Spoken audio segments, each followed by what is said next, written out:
Oh, gabi kalamig mga kalaag oh. Wala pa tayo sa Everest niyan. Dito pa tayo sa Mount Apo.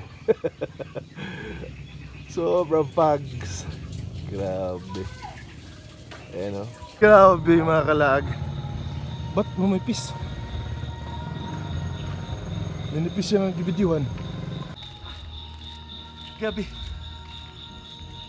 Naglakad tayo sa grabe yung fags.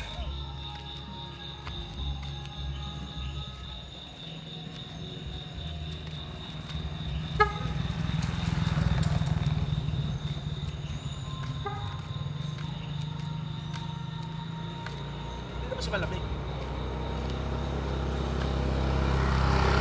Ano talaga? Makapal yung fogs. So, pero hindi siya malamig. Yun lang. That was my experience here. Okay, ganito kakapal yung fogs mga kalaago. Yan. Yan mga kabundukan dyan din na makikita. So sobrang fogs. And even ang kalsada puno ng fogs. But still, parang nag-adapt na ata ako kasi mga ilang araw na rin ako rito. So ayan yung tinirhan ko. Wow. Hindi makita. Supposedly may mga bahay dyan. Bundok din dyan, hindi siya makikita. Sobrang kapal talaga ng fogs. Ito talaga yung inanday ko. Na so ayan, feel ko parang may may sprinkler. So by the way guys, ayan pala yung sikat dyan sa taas na camping site. So yan, may music makikita. Yan yung camping site dyan sa taas. Di tayo papasok dyan. Dito lang tayo sa baba para makita lang ninyo yung experience natin ditong puno-puno ng fogs. Ayan, kabundukan yan dyan. May makikita tayo dyan pag araw. Pero ngayon it's zero visibility.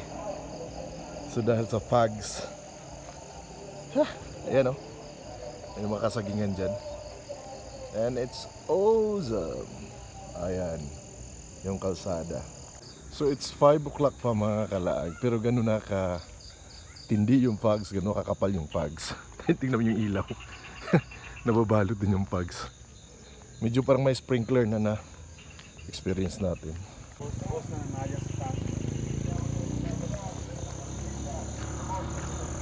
Mga kalaag, naka-on yung flash nyan. Yun yung kalsada. Yun yung particles ng fogs. Ayan o. Grabe. Oh. Kitang-kita nyo? Grabe yung mga small particles ng fogs. Oh. Ayan yung kamay ko. Ayan. Pauwi na tayo. Ganito kakapal yung fogs. Grabe. So ayan, wala na talaga tayong makita. Malapit na tayo sa langit mga kalaag.